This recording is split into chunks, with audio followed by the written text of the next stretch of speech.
Olá pessoal, tudo bem? Pessoal, hoje nós estamos aqui para falar para vocês a sequência daquele nosso projeto que o Rafael anunciou para vocês, chamado Belina 4x4, onde nós pretendemos participar de 4 ralis de regularidade e 4 eventos, 4 grandes encontros de carros antigos. Bom, o primeiro grande encontro de carros antigos nós já participamos, foi o encontro do Campo de Marte, e hoje nós vamos falar para vocês aqui a primeira participação da Belina Rota do Asfalto em um rally de regularidade. Então eu vou tentar contar para vocês aqui como foi a cronologia da nossa participação desse rally, né, como tudo aconteceu, e vocês vão ver obviamente as imagens também, né, da nossa participação desse rally. Bom pessoal, então esse rally ele chama-se Rally Clássico São Paulo e ele também teve a nossa inscrição, né, ele foi válida para o Rally de São Paulo, Campeonato Paulista de Rally de Regularidade, e também para o Campeonato Brasileiro de Regularidade, chamado CBR. Então, nossa participação ela foi dupla, na verdade, né? Nós acabamos participando de 2 campeonatos de rally. Para quem não sabe, o Rally de Regularidade, ele se difere dos ralis mais conhecidos, que são aqueles ralis de velocidade, e também os ralis cross-country, que são aqueles ralis voltados para o off-road, né? Como é o Rally Dakar, como é o Rally dos Sertões aqui no Brasil, onde quem chega primeiro, né, quem cumpre o percurso com maior velocidade mais rapidamente, ganha o rally. Então o Rally de Regularidade ele se difere dessas categorias, onde o percurso ele é dividido, né, em vários PCs, onde PCs significa postos de controle, onde os participantes eles têm o tempo certinho de chegar, né, e partir daquele ponto, ou seja, nós não podemos chegar nem antes e nem depois, né? Então são vários PCs ao longo de todo o trajeto, né? Então isso acaba tornando o rally muito rigoroso, né, a nossa participação, né? Porque a gente tem que controlar o tempo certinho, mas a gente vai falar um pouco mais para vocês como é que funciona, tá? Bom, as primeiras imagens que vocês vão ver vai ser exatamente da largada, né, que foi feito no CTN, que é o Centro de Tradições Nordestinas, que fica na cidade de São Paulo. Então ali vocês vão perceber que a energia, né, ali ela é muito diferente dos encontros estáticos, né, das exibições de carros antigos, né, onde as pessoas ficam calmamente circulando entre os carros, né. Então ali a agitação, a gente pode dizer que é uma marca registrada, né? Porque as pessoas estão muito excitadas, né? Os participantes e até mesmo o público que está vendo ali todo aquele frisson ali, né? Que antecede a toda a prova de automobilismo. Então, pessoal, acompanhem conosco aí as imagens, né? E até finalmente o momento da largada da Belina Rota do Asfalto aí no Rally Clássico São Paulo. Aí, pessoal, chegamos aqui no Centro de Tradições Nordestinas, aonde vai ser feita aí a largada do Rally de Clássicos de São Paulo. E a gente pode afirmar para vocês aí que a atmosfera de um rally ela é completamente diferente da atmosfera de um simples encontro de carros antigos. Apesar dos carros estarem se alinhando aqui, né, como acontece nos encontros estáticos, né, mas a gente percebe que a ansiedade dos participantes é grande pra caramba, né? Porque não vai ficar aqui, né? O carro não vai ficar parado. Então é uma energia muito grande aqui que a gente sente aqui do pessoal. Então os carros com os faróis de milha acesos, que nem o Fiatzinho que está chegando aqui, olha lá, o Fiat Rally, todo invocado, com cara de competidor, isso tudo é muito bacana. Mas a gente queria mostrar um pouco mais da Belina aí para vocês, né? Vocês devem estar ansiosos para ver como ficou a Belina com cara de ralizeiro aí, ó. Então, os adesivos de rally deixam o carro com um aspecto todo diferente, né? Até um carro familiar com a Belina fica com cara de carro de competição, né? Olha que bacana que ela ficou. Opa, cuidado aí. Olha lá. Esses adesivos que vocês estão vendo aí, o layout, né, a colocação deles, a localização que eles estão instaladas, nós recebemos um padrão, né, que os organizadores mandaram para a gente. Então, eles devem estar colocados exatamente nessas posições. Um ou outro carro a gente vai ver alguma coisa diferente, mas no geral é assim. E aqui nós colocamos em evidência os adesivos dos patrocinadores nossos também, né? Da Gauss e da IMA, aqui aproveitando para agradecer o apoio que eles estão dando aqui para a gente nessa prova, né? Estreando aí a etapa do projeto Belina 4x4, agora com a participação em rally. Então o carro ficou muito legal. Aqui o nosso adesivinho aqui da Rota do Asfalto também, que caracteriza o carro, né? Identifica. Então, o carro está um pouquinho empoeirado aí, né? Mas esperamos que ele volte bem mais empoeirado do rally, né? Lembrando que isso aqui não é uma prova onde a estética é fundamental e sim a funcionalidade. Estava até conversando com o Rafael, né? A gente falando, será que os carros bonitos necessariamente vão ser os carros mais bem classificados? Nem sempre, né? Carro bonito é uma coisa, carro funcional a gente sabe que é outra. Nossos carros recebem números, né? Então o número do nosso carro é o número 79, é o que diferencia um carro do outro. Modelos dos mais diversos, né? A gente vai encontrar desde carros mais clássicos até os carros mais comuns, mas a princípio existe uma idade mínima para o carro participar, que é de 30 anos, o carro tem que ter pelo menos 30 anos. Se bem que nós vemos carros mais novos, por exemplo, aqui do lado da Belina tem um Tempra Turbo, né?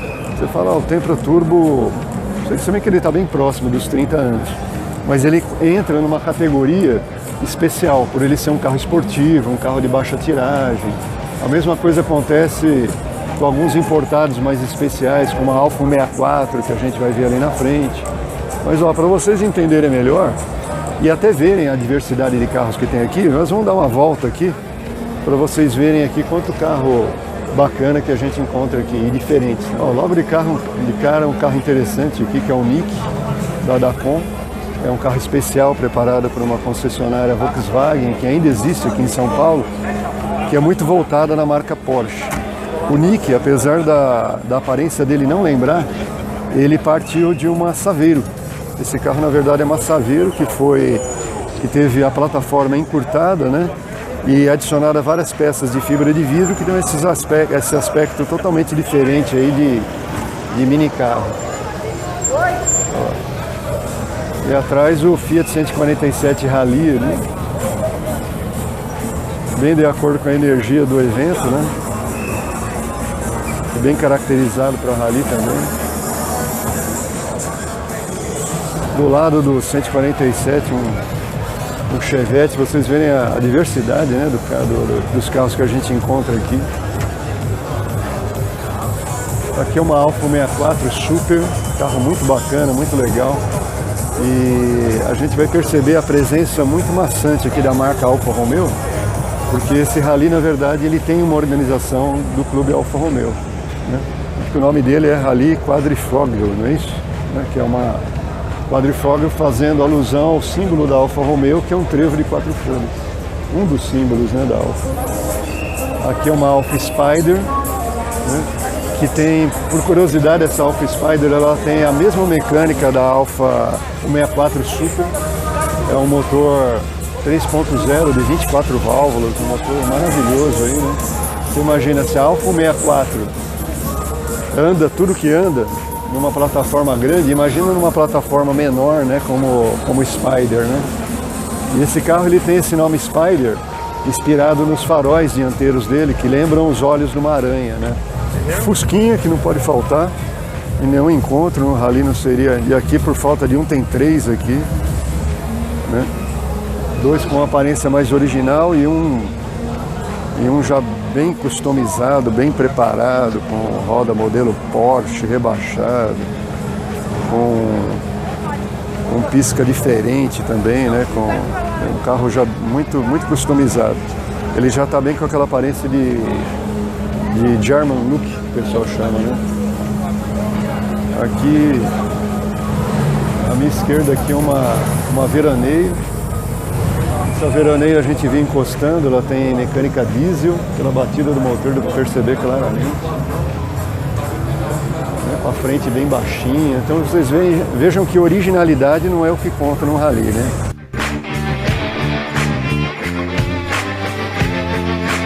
Uma vista mais ampla. Aliás, nós falamos ali do Fiat 147 Rally, mas logo na frente dele tem um vermelhinho, provavelmente modelo L.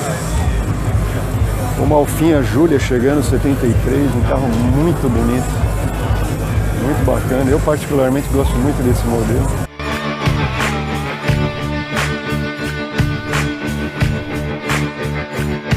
As Mercedes-Benz também não costumam não faltar, né? Mas essa aqui é uma SL 350. E do lado dela, olha a diversidade, né? Caminhonetes, né? Uma C10 e uma F100 provavelmente. Que já está com pneu Cooper Cobra, bem com cara de que tem um V8 aí. A Alfa Giulia aí roncando forte.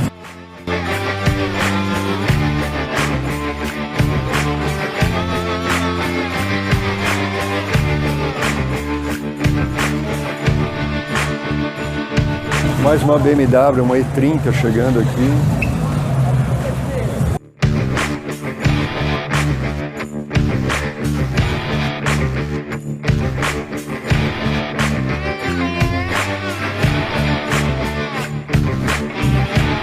E o Mini, também é um carro que não pode faltar em rally.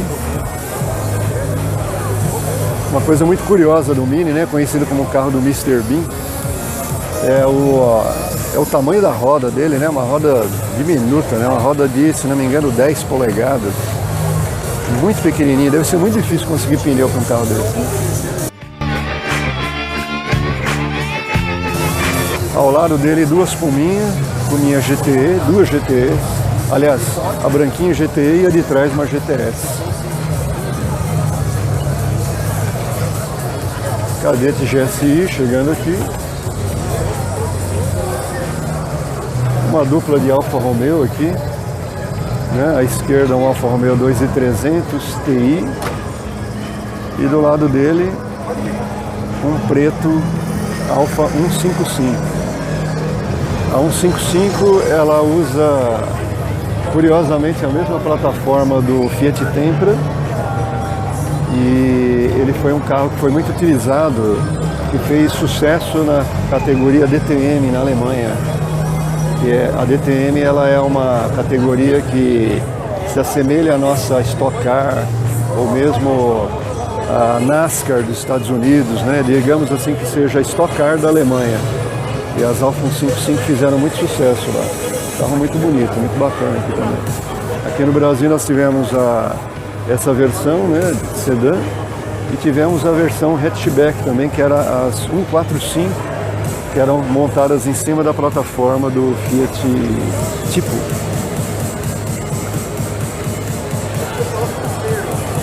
Uma Mercedes 350 SL, conversível. E mais 3 Fusquinhas aí.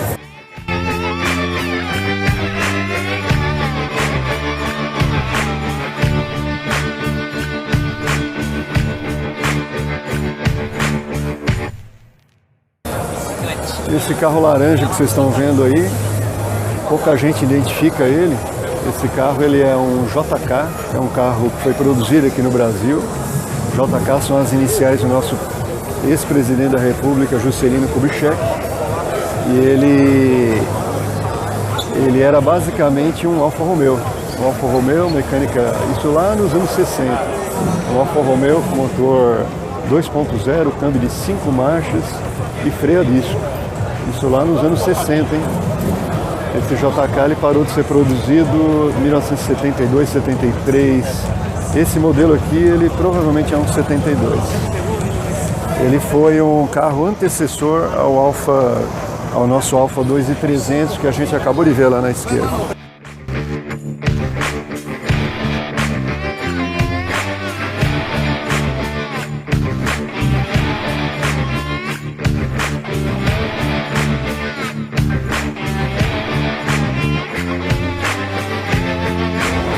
Esse vermelhinho do lado da JK aqui é um Porsche 914. Ele usa uma mecânica muito parecida com a mecânica do Fusca, de uma Brasília. É uma mecânica Volkswagen Boxer e ele foi lançado pela Porsche com a incumbência de, digamos assim, substituir os Carmanguia, vamos dizer. Esse carro ele tem um motor Boxer entre eixos, uma disposição um pouco diferente, bem diferente, aliás, da Brasília, né? Então o motor ele fica logo atrás do banco do motorista e passageiro e o câmbio ele fica virado para trás. Então é um motor do Fusca virado meio que ao contrário. É um layout bem diferente.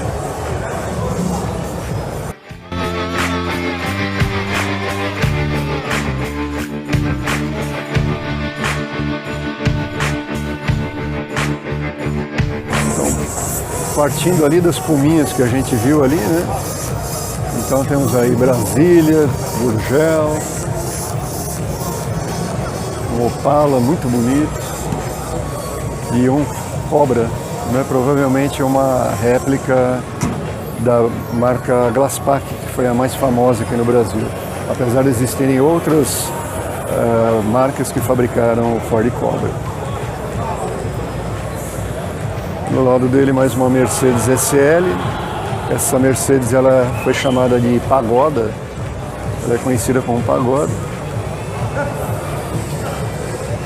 E chegando aí um Pontiac, um Transan, que foi aquele carro que ficou muito famoso por um filme chamado Agarre-se se Puderes.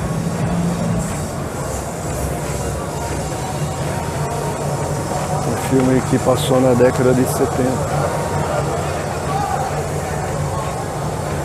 Tem um Carmanguia muito bonitinho, vermelhinho, e um Porsche 356, uma carroceria bem crua, sem pintura, né? Que só bateram um verniz.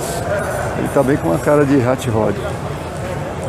Os 356 também são muito comuns em ralis de regularidade. A marca Alfa deve ter bastante. Olha que Júlia bonita, hein? Uma cor bem clássica também, né? Vermelho. Tem uma visão mais ampla para vocês verem aqui, né? Esse centro de tradições nordestinas é um espaço bem grande, bacana mesmo para fazer a largada. Uma escolha interessante aqui dos organizadores.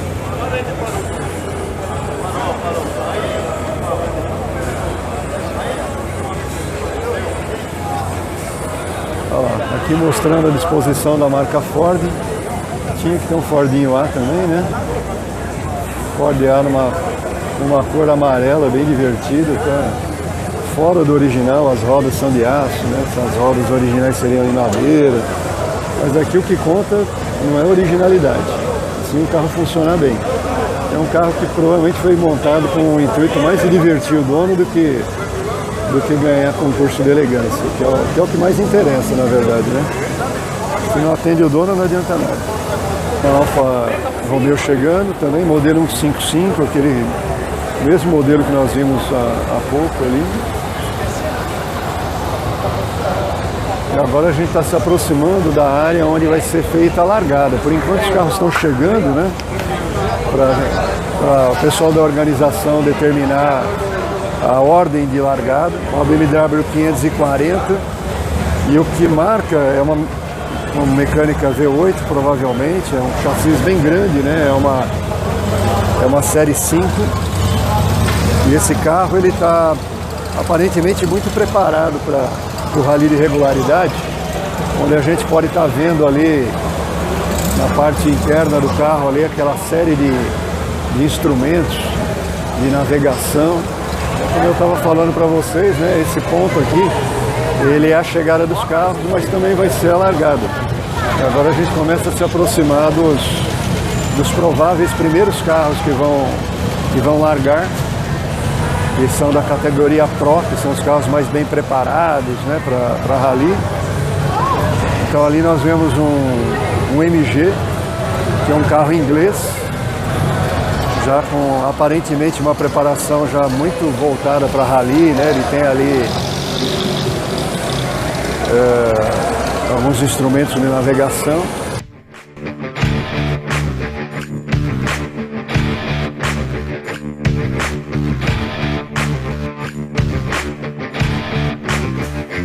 À frente do MG, esse carro aí que pouca gente identifica aqui no Brasil, ele é um Escort, ele é um Ford Escort MK1, que é o primeiro modelo, né, lançado na Europa. E o MK1 ele é uma grande estrela dos ralis de regularidade e de velocidade também. Então até hoje, apesar do modelo ser o primeiro do Escort, né, que já há muitos anos não fabrica, né, ele foi no início dos anos 70 que foi lançado o MK1, esse carro ele é muito utilizado na Europa ainda como em rally, é um carro muito presente em ralis. Ele totalmente diferente do nosso modelo aqui, né, do modelo brasileiro, que é o MK3. Esse modelo ele tem motor na longitudinal, tração traseira, que é o que os ralizeiros gostam muito, né? E esse carro ele aparenta já ter sido importado com toda essa preparação. Honestamente, ele parece ser o carro mais preparado para rally que nós vimos até aqui. Então ele tem uns faróis auxiliares ali que deve fazer a noite virar dia, se bem que o rally vai ser durante o dia, né? Depois a gente vai mostrar para vocês os instrumentos de navegação que esse carro tem, mas daqui já dá para ver que ele tem gaiola protetora, bancos de competição, banco poncho, olhinho cupê com banco da sogra atrás. O banco da sogra vem dessa tampa do porta-malas aí que vocês estão vendo, ó, quando ele abre, ele vira um encosto e ali tem um banquinho onde a pessoa vai ao relento. Foi conhecido aqui no Brasil como o banco da sogra. Olha só o tipo de carro que a gente vê aqui, né? Eu acho que esse carro não vai nem competir. Ele é um Lamborghini Diablo. Para quem assistiu o filme Debi Lloyd deve se lembrar que um dos personagens alugou um Lamborghini Diablo igualzinho a esse. Super carro com motor de 12 cilindros. Isso deve fazer um barulho maravilhoso ligando, né? Ele está aqui só para show só, né?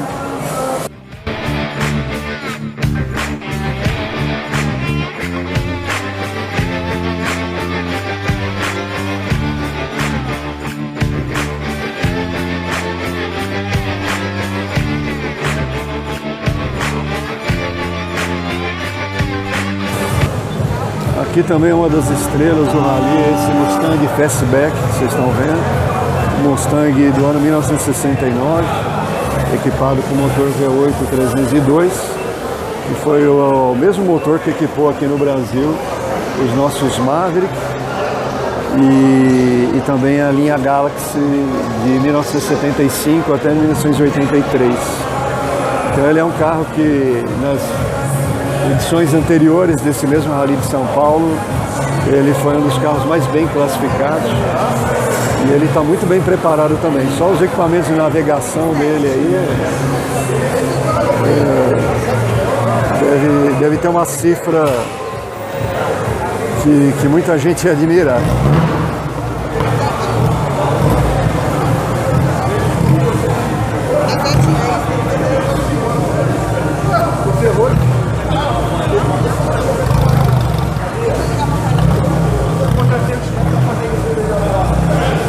Aqui mais uma vez o Escort MK1. Agora aqui acho que vai dar pra gente ver melhor aqui os equipamentos que esse carro tem. Ó, farol auxiliar direcional, essa chavinha aqui que é uma chave geral que todo carro de competição tem, que você desliga toda a parte elétrica do carro em caso de acidente. Capô preto fosco para não refletir. Os instrumentos de navegação desse carro, né, impressionantes. Com certeza esse carro já veio da Europa com toda essa preparação. Esse carro já deve ter histórico de rally fora do Brasil. Ó, nós vamos ter a sorte ainda. Será que ele vai abrir o capô? Acho que não.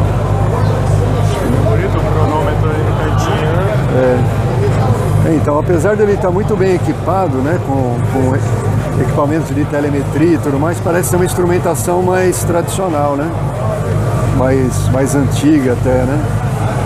Porque a gente vê muito carro aqui equipado com instrumentos mais eletrônicos, alguma coisa assim, né? Quem sabe um dia a gente até deixa a Belina com uma cara dessa aí. Olha lá, um outro Alfa Romeo Nacional 2300, da primeira geração ainda chegando. Esse é um dos primeiros Alfa 2300 produzidos aqui no Brasil. Ó, pessoal, esses aparelhos aqui que vocês estão vendo nessa mesa verde são os aparelhos de telemetria que vão ser instalados em cada carro para eles poderem fazer a checagem quando a gente chega nos PCs, nos postos de controle, né, onde a gente não pode chegar, ou melhor, a gente deve evitar chegar antes ou depois do tempo determinado. Se a gente chega antes ou depois, a gente é acrescido pontos, e quem tem menos pontos é quem vai ser melhor classificado no rally. Então logo logo a nossa Belina vai ganhar um instrumento desse daí. O nosso já está ali, é o de número 79. A hora que a gente passar por aqui, provavelmente ele vai ser instalado no nosso carro.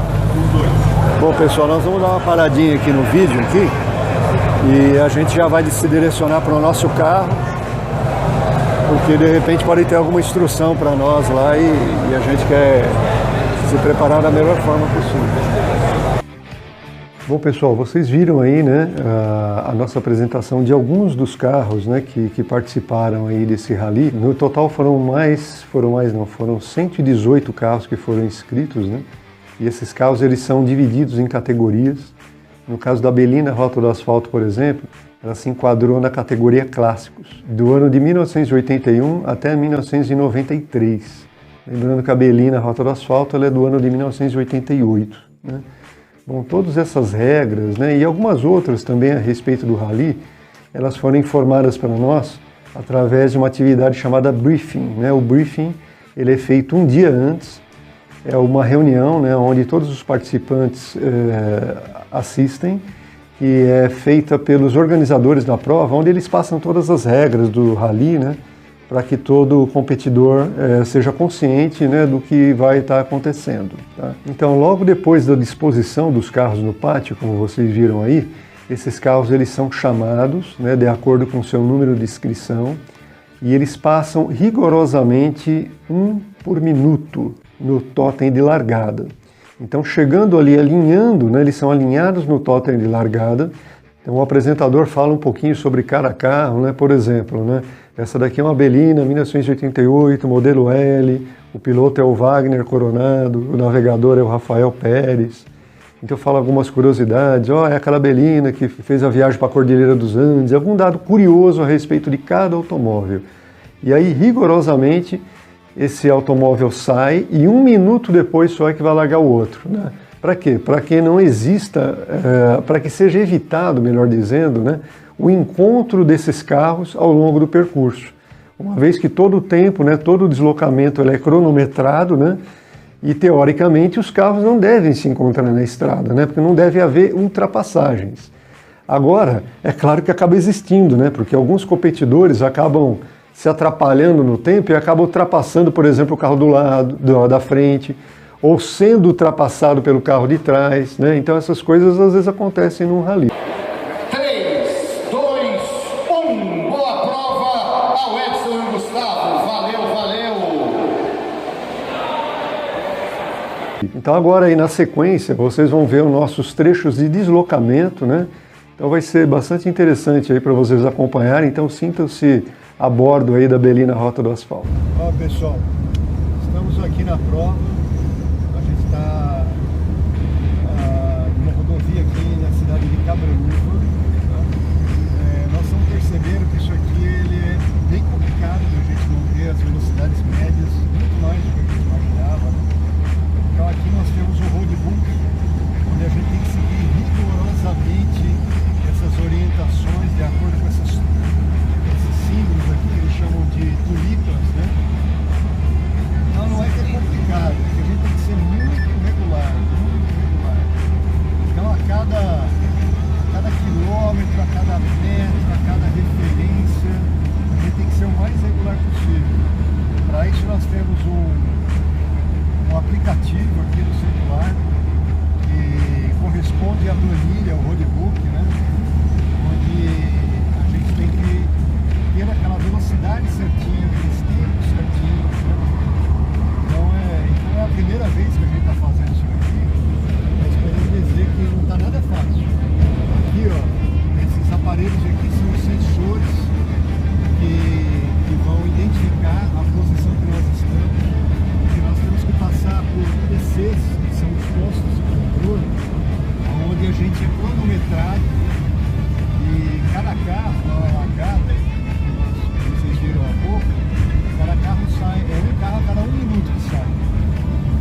a navegação do Rafael.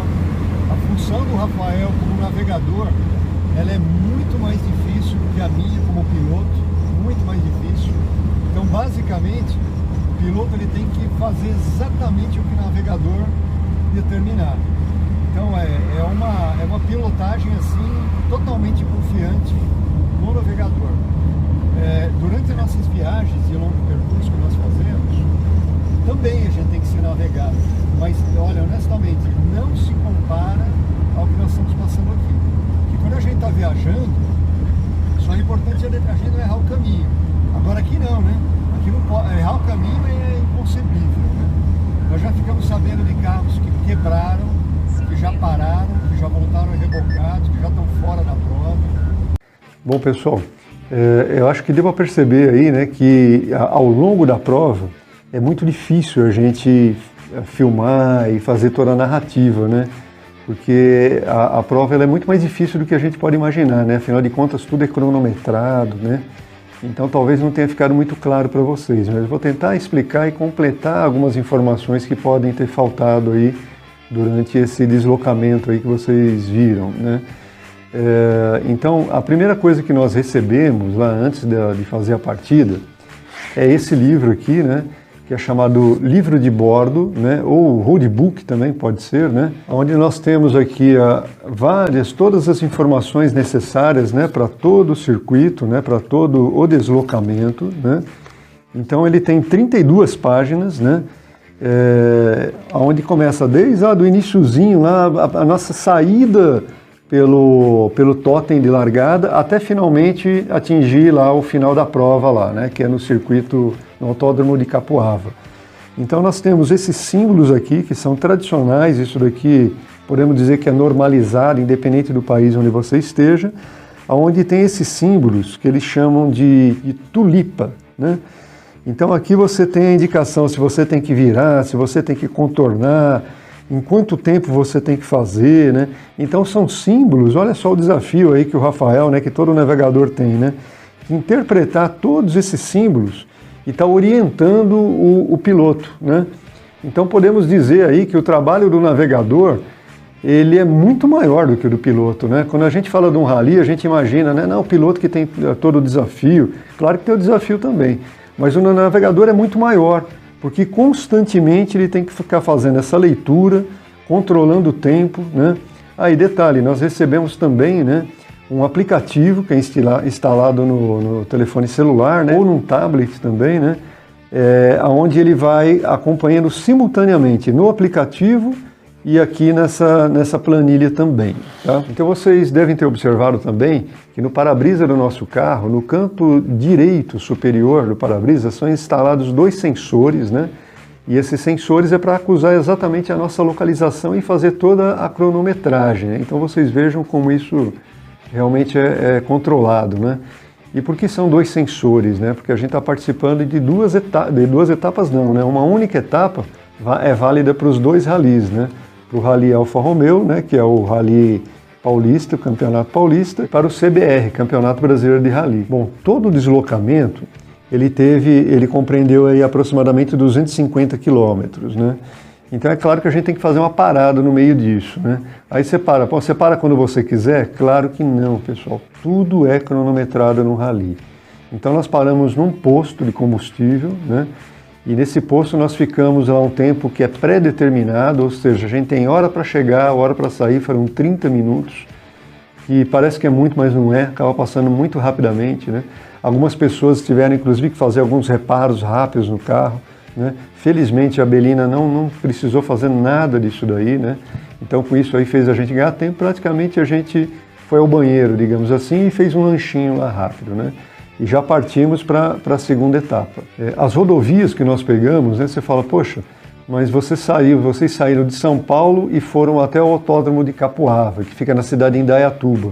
Você fala, pô, você falou em 250 quilômetros, mas não dá nem 100 essa distância, né? Não dá 100 se você for pelas rodovias principais, né? A rodovia dos Bandeirantes, por exemplo. Só que os ralis, eles não se utilizam predominantemente de rodovias principais. Mesmo porque fica muito chato, né? Você vai ficar só numa retona, lá numa rodovia com toda a estrutura, mas não é isso que o rally quer fazer. Então o rally, ele se utiliza muito mais de estradas vicinais, estradas pequenas, né, de cidades do interior. Então alguns trechos são urbanos, muito fácil de errar. Eventualmente a gente teve que parar em semáforo, porque a gente passou por dentro da cidade, e esse tempo era cronometrado. Então se você perde um tempinho ali, você já tem que pisar um pouquinho mais para poder chegar naquele tempo certinho, né? Que foi determinado aqui pela planilha que eu mostrei para vocês. Tá? Bom, então chegamos lá no autódromo de Capuava, onde marca o final do rally, e ali todos os carros se encontraram, né? Nós alinhamos todos os carros ali no gramado, onde é feita a cerimônia de premiação, mas também algumas pessoas poderiam participar dando uma volta na pista, né? Fazendo um track day, né? Os próprios carros deles, os próprios carros de rally. Aí você tinha que inscrever o seu carro para poder participar, que foi essa volta aí na pista aí que vocês estão vendo, né? E algumas pessoas, pé direito pesado ali, os caras andaram forte ali mesmo, né? A gente optou por não fazer isso, era uma prova feita à parte, tinha que pagar à parte, né? Então nós participamos apenas do rally. Então pessoal, e ali nós almoçamos, né? Participamos da cerimônia, né, de premiação ali de todas as categorias e retornamos para São Paulo. Essa nossa volta para São Paulo, nós levamos alguma coisa por volta de 1 hora, né? Que é exatamente o tempo aproximadamente o tempo que nós levamos de Indaiatuba para São Paulo, né? Numa quilometragem de 90 quilômetros, né? Muito diferente aí dos quase 250 quilômetros que a gente acabou percorrendo na prova toda. Bom, chegamos com a Belina empoeirada, né? Mas muito felizes, né? Apesar de empoeirada, ela chegou muito bonita, né? Com aqueles adesivos, com aquela cara de carro de competição, né? Então é uma coisa muito bacana, se vocês tiverem a oportunidade de um dia participar de um rally de regularidade, nós recomendamos, né? Uma atividade muito divertida, né? Então tem todo aquele clima de competição lá e tudo mais, né? Então é isso, pessoal. Espero que vocês tenham gostado desse vídeo, né? Fiquem de olho aí, nós ainda vamos participar de pelo menos mais 3 etapas de rally, né? Claro que a gente vai estar informando vocês. E não deixa de compartilhar esse vídeo aí, né? Deixa um like aí, façam comentários. Vai ser um prazer para a gente aí poder conversar com vocês um pouco mais aí a respeito da preparação da Belina da Rota do Asfalto e a nossa participação aí nessa primeira etapa de rally.